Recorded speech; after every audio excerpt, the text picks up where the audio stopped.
અમરેલીના લીલિયામાં શિક્ષણ વિભાગની વધુ એક નબળાઈ સામે આવી છે। લીલિયા એસએમસી અને એસએમસી એજ્યુકેશનની 2023-24ની વાર્ષિક ઓડિટ દરમિયાન 700 રૂપિયાના ઉઘરાણા કર્યા છે। ઓડિટ નહીં કરી માટે ઓફિસમાં બેસી સહી કરી આપવાના આચાર્ય પાસેથી ટેબલ નીચેથી રૂપિયા લીધા છે। બીઆરસી કોઓર્ડિનેટર અને સીઆરસી ઉપર 700 રૂપિયા દરેક સ્કૂલના આચાર્ય પાસેથી વસૂલ્યા હોવાના મહેન્દ્રભાઈ કવાટિયાના આક્ષેપ છે। સમગ્ર મામલે તાલુકા શિક્ષણ અધિકારીએ આપ્યા તપાસના આદેશ। તપાસ બાદ કાર્યવાહી શક્ય।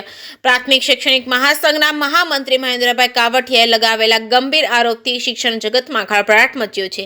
જેકેએસ ન્યૂઝ ગુજરાતી સાથે જૈનિક સોજિત્રા, અમરેલી। મહેન્દ્રભાઈ કાવટિયા અખિલ ભારતીય રાષ્ટ્રીય શૈક્ષિક મહાસંઘ અમરેલી જિલ્લાના મહામંત્રી તરીકે દાયિત્વ છે।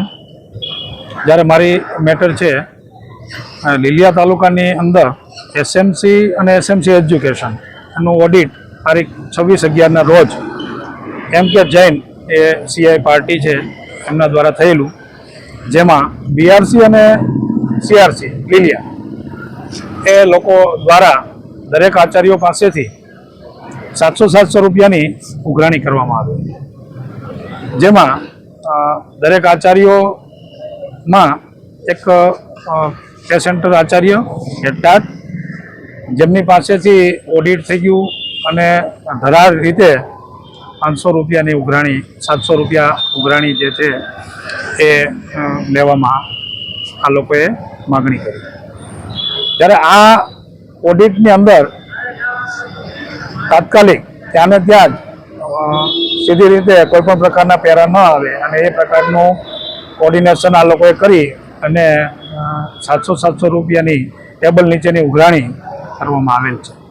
જે બાબતે ઘણો ઊંડાણપૂર્વક જો તપાસ કરવામાં આવે તો ઘણું બધું સત્ય બહાર આવી શકે છે।